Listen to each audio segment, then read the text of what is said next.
This meeting is being recorded. Hello and welcome to another episode of AKA Fitness Connect.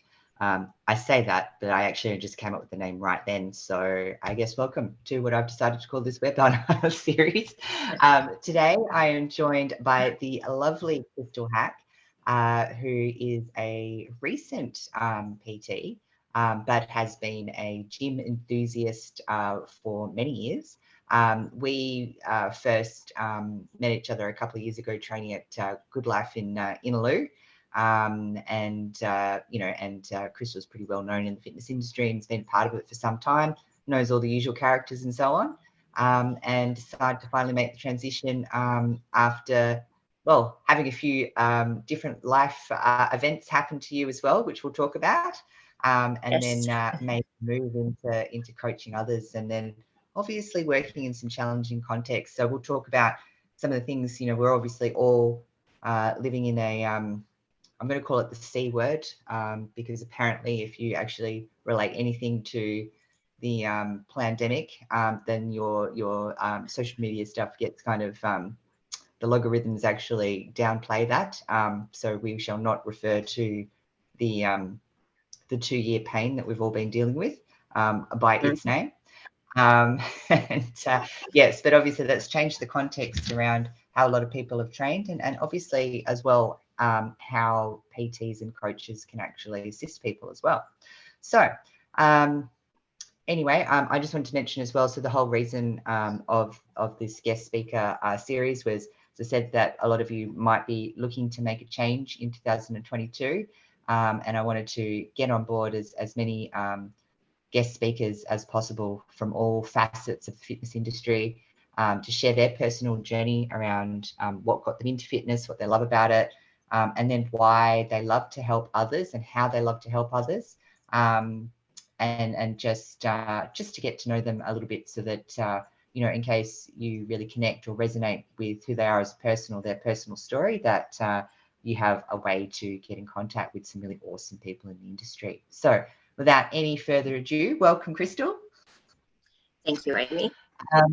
And now I think, why don't we start from, why don't you tell us a little bit about yourself? You can start anywhere, so you can, start from what event, when you first started your fitness journey and what got you in there, or you can start a little bit earlier in terms of, how you grew up and how active you were, or, the sort of context you grew up in, and whether or not, and how that sort of changed towards your, from your teen to your adult life as well.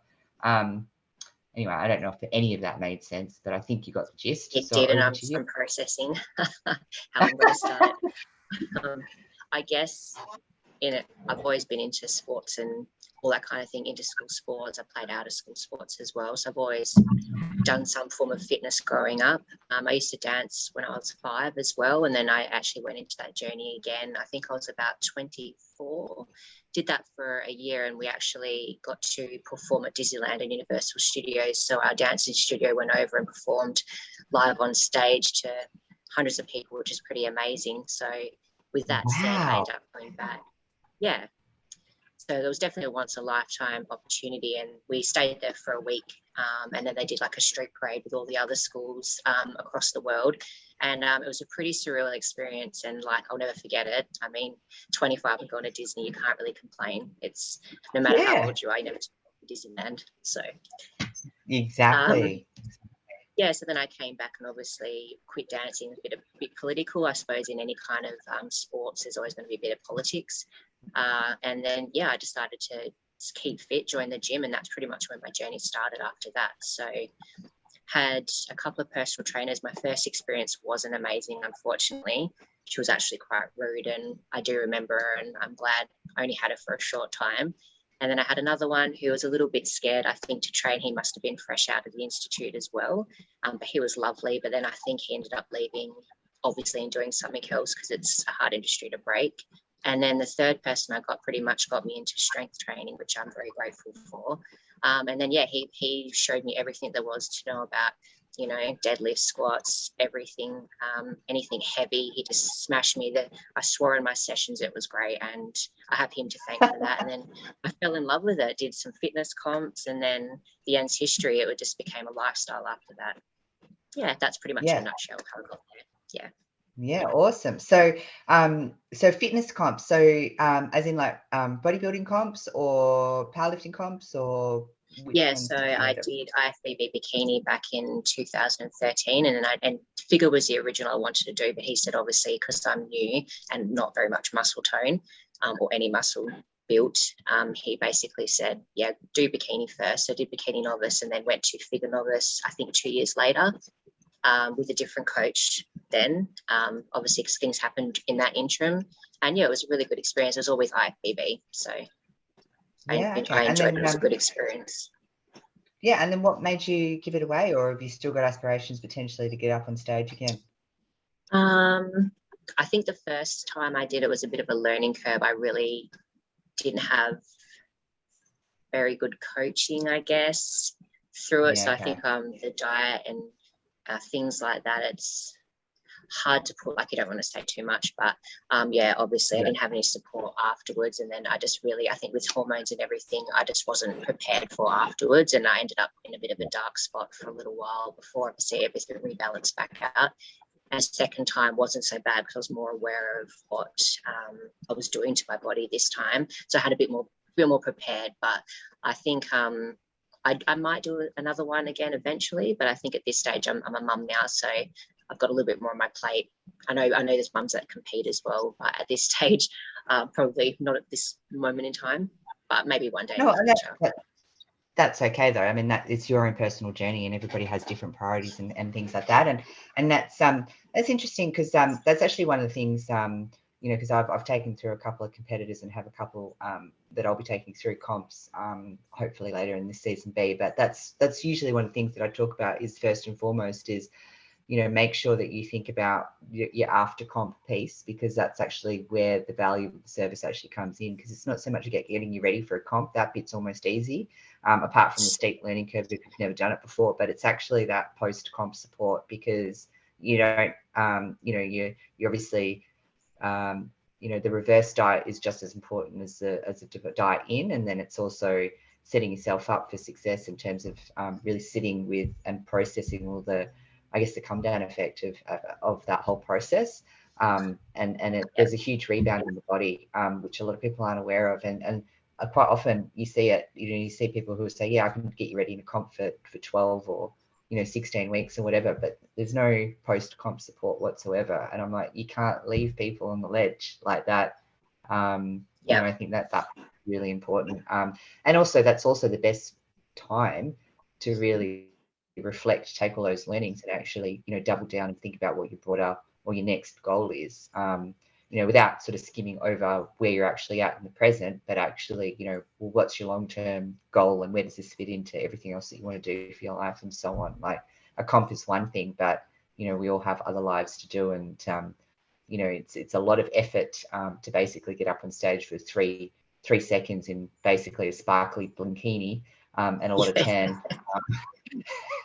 for a few Instagram shots. So, you know, it's a very different sport. Starving. Yeah, but also it's a completely different mindset, right, as well, because it's like you most of the time we're like, oh, don't judge my body, you know, everybody is beautiful and all this sort of stuff, and then like literally you flip that whole dynamic on its head and you're like, look at me, judge my body, judge my I'm body, shredded and I'm going to get judged. Yeah.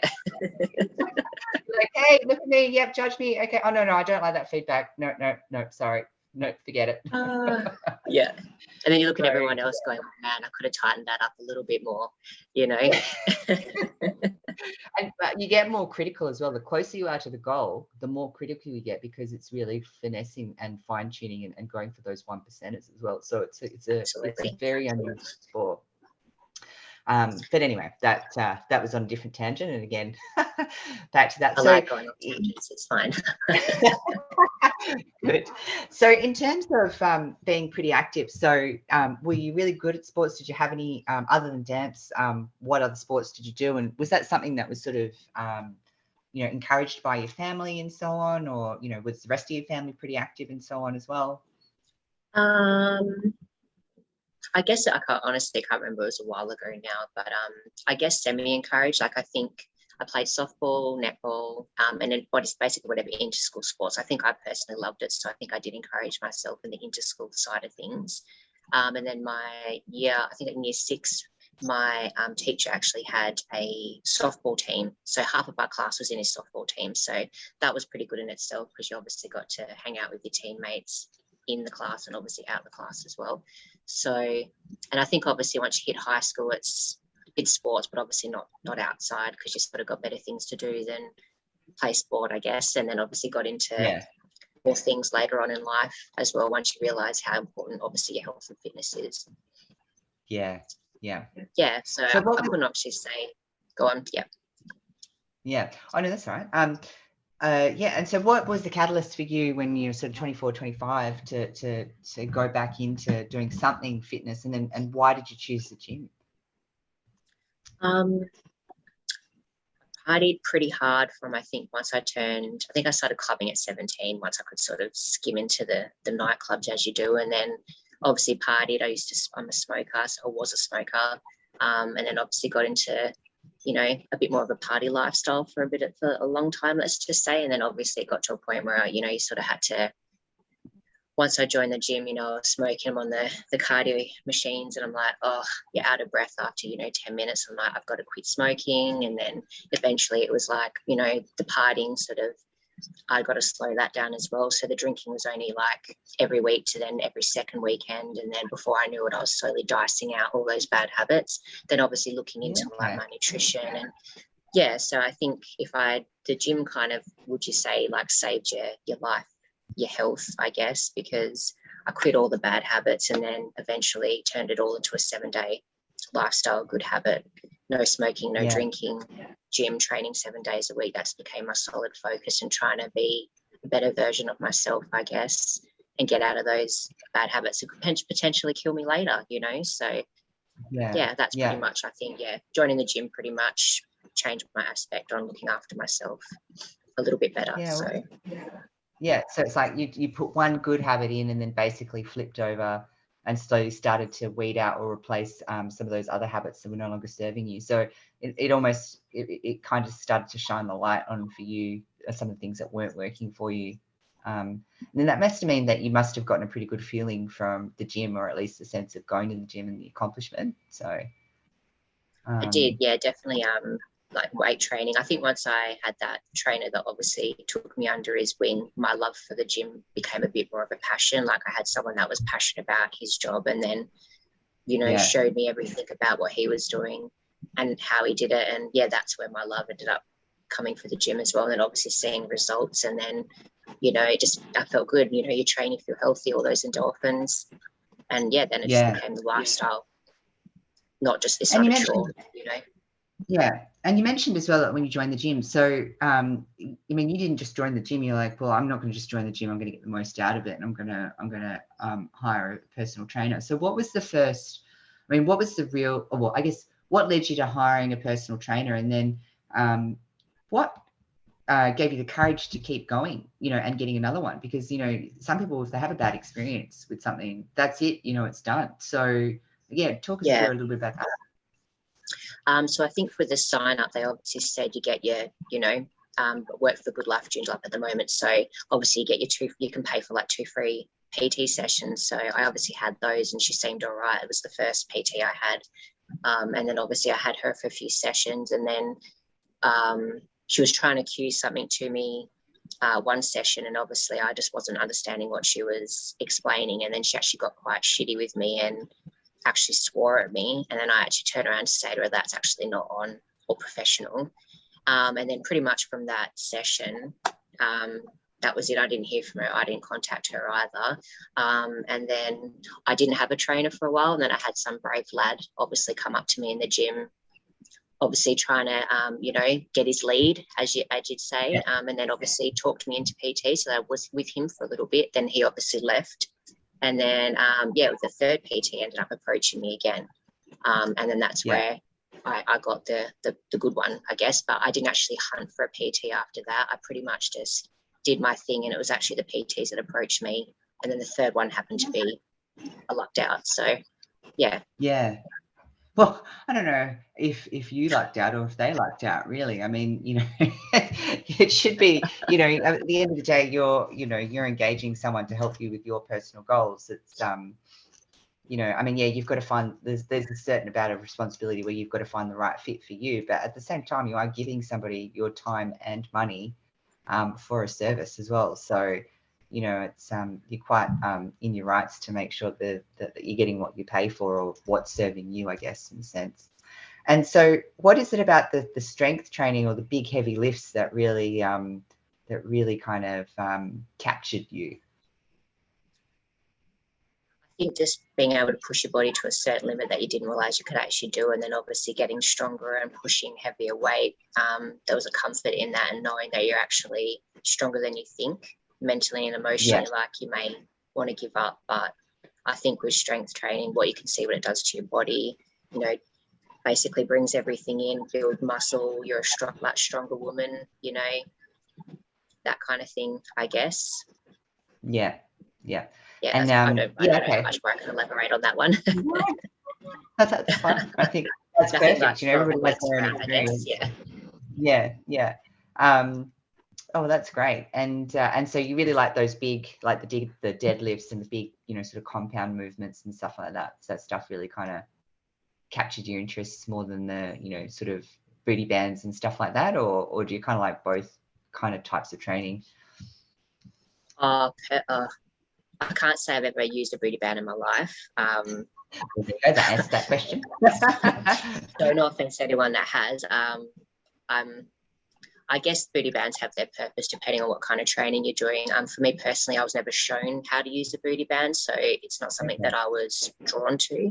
I guess just lifting weights was pretty much the thing, and obviously doing cardio was my jam. I'm obviously a lot more open-minded to different areas of training, obviously being a trainer as well. Like, I do functional training as well as like HIIT and things like that. I've got a couple of friends who own gyms, so I have joined them prior to becoming a trainer, and I've seen how they work, and some of it's all about animalistic body movement, zoo training. So I've done a lot of that stuff as well, not purely strength training. I do enjoy other forms of training. Myself now, I do actually encourage weights, but I actually do encourage HIIT sessions as well, which my clients are really loving that form of training because they're getting a lot more results. They're getting their cardiovascular up, because a lot of my ladies are a little bit overweight and have a little bit of weight to shed, and we are getting some really good results with that. So it's been quite a positive change, I think, when you change up your training as well. Yeah, awesome. And all right, so what so you obviously I think you mentioned before, prior to us actually coming on air, that you've been weight training now for about 12 or 13 years, but you've only recently become a PT. So what changed in your life that made you want to actually start helping others? The choice to become a PT, actually, I made that decision quite a few years ago, but unfortunately, the job that I was in, I've been in hairdressing for 20 plus years. So that's my trade prior to doing PT. I wasn't going to get the support that I needed to do my part-time PT course. So I think within that time, I actually quit that job and I actually went to the mines, because the mines was something I wanted to do. So I ended up underground mining for a year. I met my partner. I fell pregnant. We had my son. He's now 3.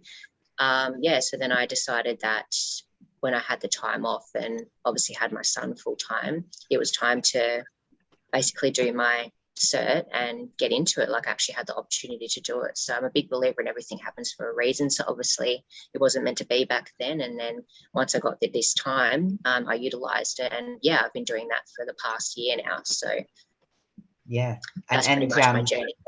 No, that's awesome. And obviously you've got a wealth of experience and so on, and it sounds like your niche is women. Mums, pretty women. Much. Okay. Women, mums. Mumsy, mums crowd. Awesome. So and that makes sense. I mean, you've been there and done that journey as well. And how was it for you as well, coming back after having, it's Hunter, isn't it, your son? Hunter, correct. Thank you for remembering. So Yeah. I'm terrible at name remembering sometimes. Like I know it, but it's one of those things where I accidentally say Me the wrong too. thing, even though in my mind I know I say it in my head, but then say the wrong word. I don't The know what mouth happens. just shoots out something else. Yeah. Yeah, something else random. But in any case, yeah. So how is that like? How is it not training, and then how is that a whole adjustment? That's obviously, I mean, becoming a new mum anyway is an experience in itself. But then for someone who's so dedicated to training and that being such an important anchor in terms of everything else that you do in life, what was that like for you? I made sure, I think I trained the day before I actually had him. So just to try and get him out. So they reckon training session. So I'm ready to pop and I'm doing a training session, trying to get him moving, get him coming out because I've had enough by then. I've had enough. I need to get back in the gym. Hurry up. Time to get it out. So I did some lunges, did some squats. I was like, anything to get this baby out. Let's go. Yeah, so I did that, and then obviously you have that window. So I think by 5 weeks I was good to go. I checked with my doctor, and obviously because I trained the whole way through my pregnancy and training before pregnancy, which I think is beneficial for any mum. So I definitely don't recommend pausing training if you're pregnant, unless obviously done if a doctor obviously recommends it. Like that's obviously get the doctor's approval first. But I think training through pregnancy was definitely a highlight and very, very beneficial, obviously for labour and fitness, and also bouncing back as well. Yeah, okay. Yeah, because I think sometimes women think, oh, I'll start training now, I'm pregnant, but they haven't trained beforehand, which is probably not the right way to go either. Yeah. Did you modify your training at all?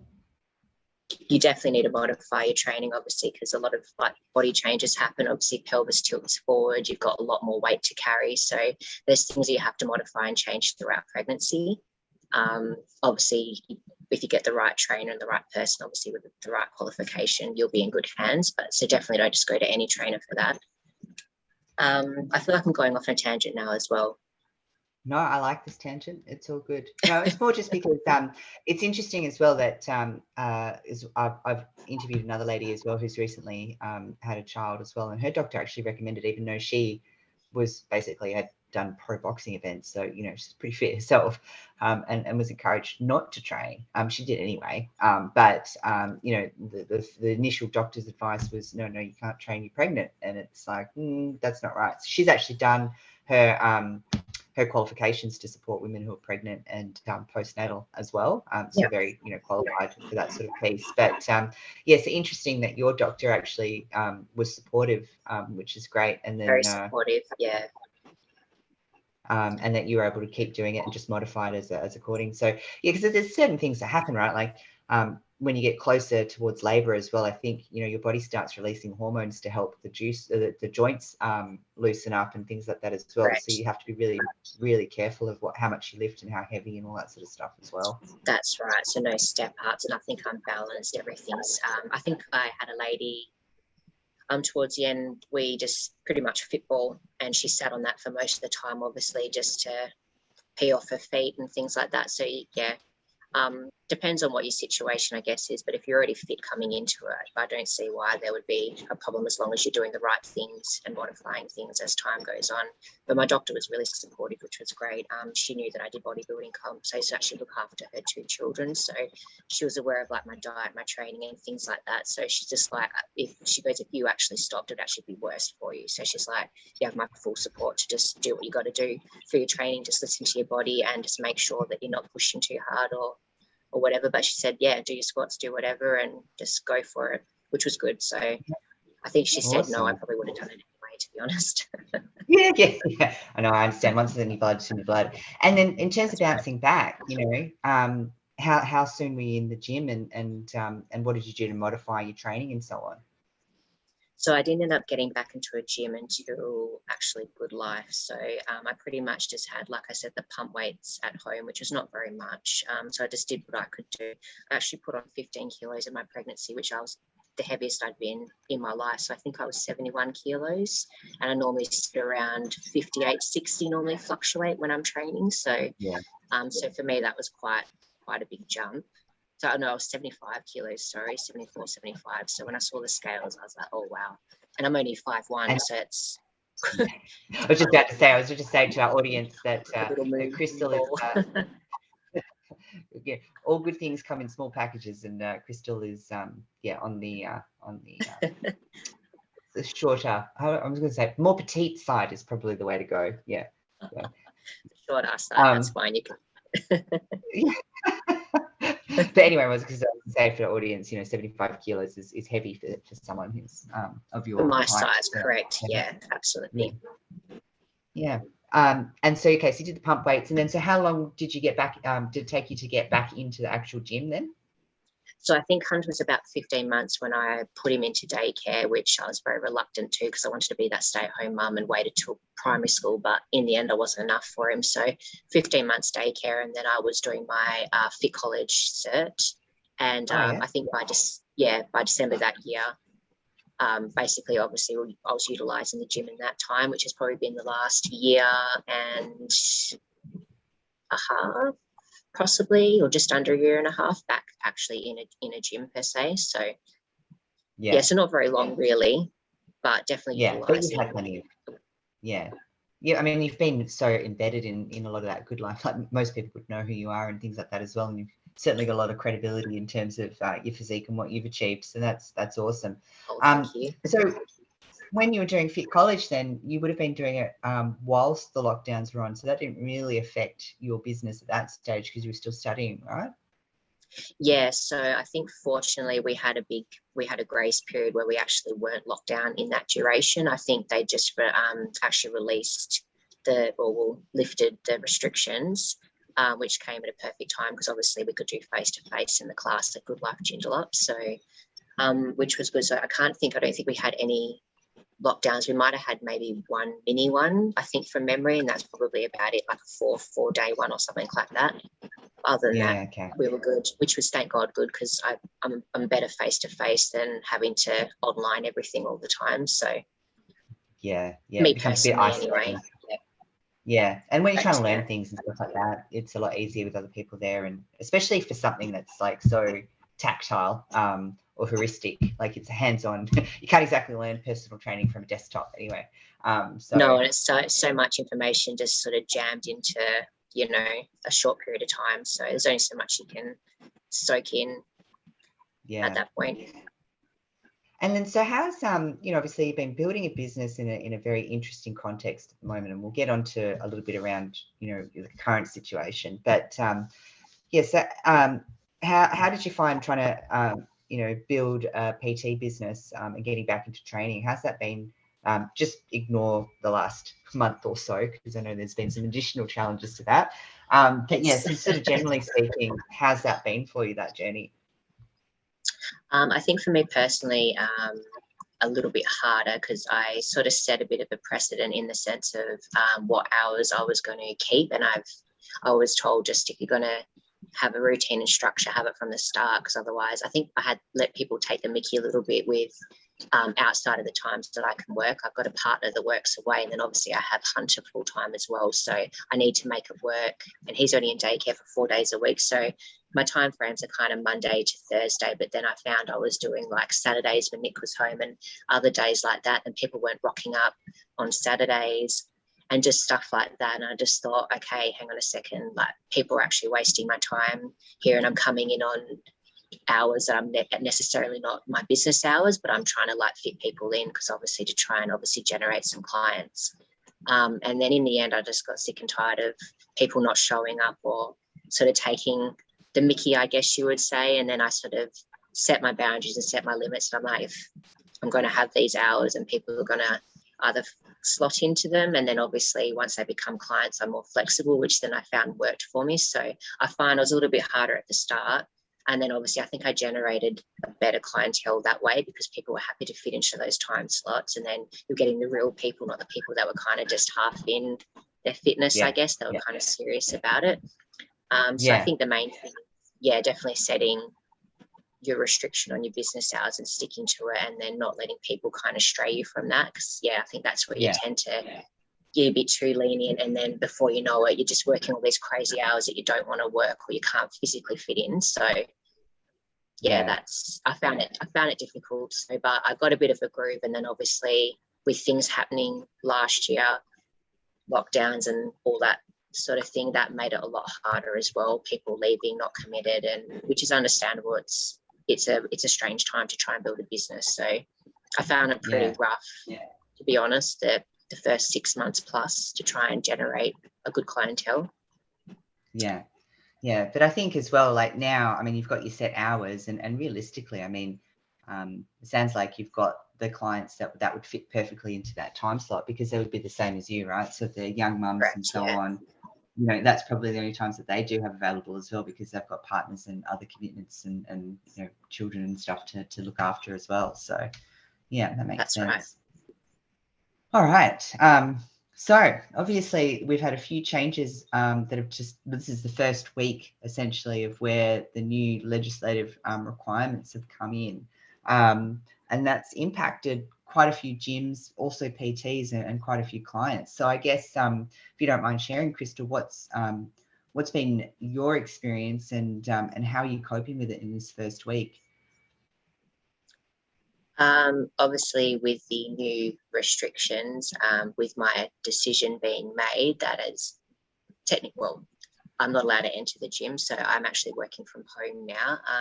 I have taken on an online role with another PT from work, where I'll be coaching clients in just nutrition and things like that. So I have a bit of a platform that I'm working with. So basically, I'm doing that for the next 8 weeks, which is obviously keeping me quite busy because there's a lot of questions on online stuff. So I'm finding morning and evening I'm on my phone quite a bit, which I'm not normally on my phone as much as I am.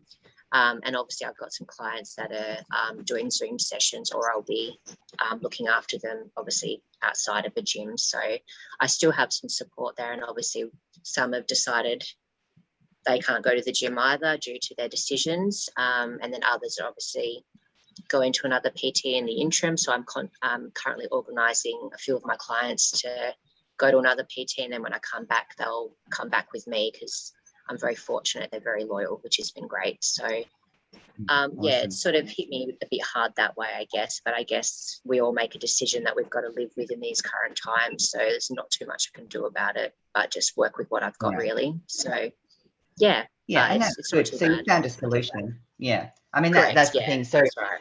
And realistically, you know, I mean, that just gives you more options later on, right? You know, if you start dabbling in what the online world can offer, and then your reach to other clients and so on, you know, can you know, you've obviously got, you know, you're not limited to a local area and what gym people can get to and so on as well. So yeah, that's right. Oh, that's I do good. miss the gym, so that sucks. Yeah. You got to do what you can do, I guess. Because you're always at the gym anyway. Like I remember when I was training, like you were always there, and I was like, this is 7 days a week. Yeah. My love was gym, honestly. I was single, I gymmed, I trained at and no boys, just did not care. That's what I was doing. Yeah, it was good. It was good times. A lot's changed since then, obviously. I'm lucky to maybe train 4 days a week. Yeah. That's all right. At least you still got it, which is the main thing. And how did you find it when you were doing mining? Because obviously that's quite a different roster and quite a different lifestyle. I did FIFO for 4 years, so I understand completely trying to fit in the gym up there. But yeah, how did that change your routine? How did you adjust that? I was 2-1 at the time, so that was definitely a shock to the body. So I think training probably wasn't as much as what I'd usually do, obviously, until my body got used to doing night shift, light shift change, day shift. Fortunately, we flew in on night shift and then finished on days. So like obviously the recovery coming back to Perth wasn't as bad as you would if you were on the opposite side of the swing. Yeah. So I still managed to get my training in. So I'd either get up, I think I actually trained in the evenings because obviously that was my usual routine anyway. So I'd literally come back, eat, and then train and go eat, and then it was bed, or pretty much go back to your donga and bed, and then you're up at 3 o'clock the next day. So I found I trained most days, but then obviously some days you can't be bothered, you know, you just don't have any energy, you're too tired, you just got to, not do it, I guess. But I still managed to train.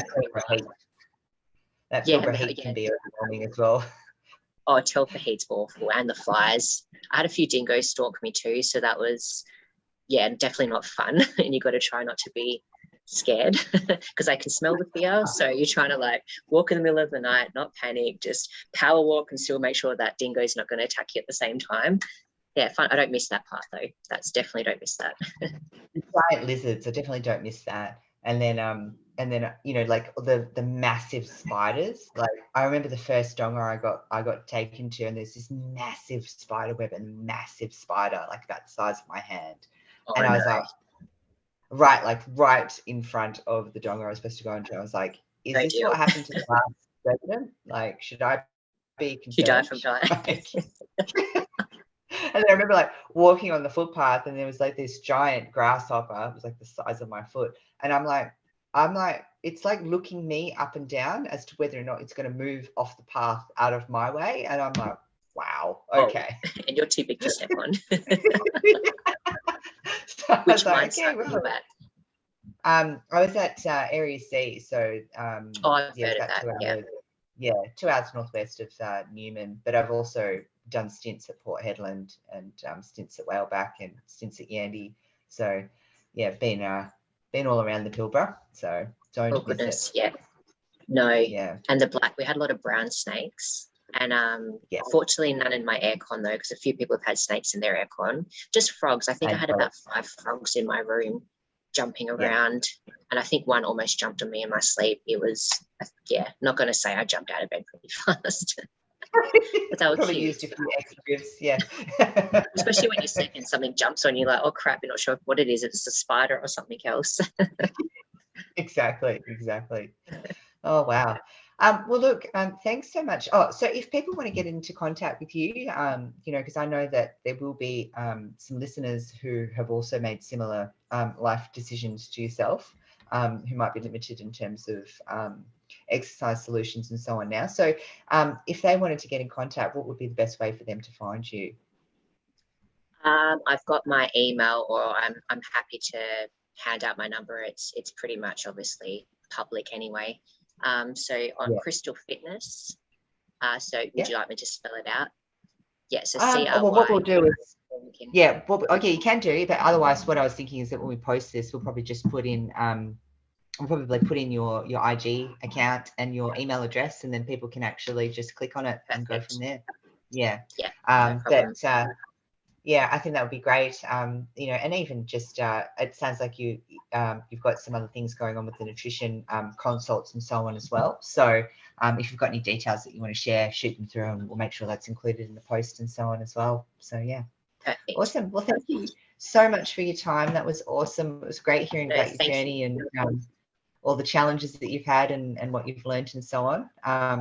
And yeah, stay in contact.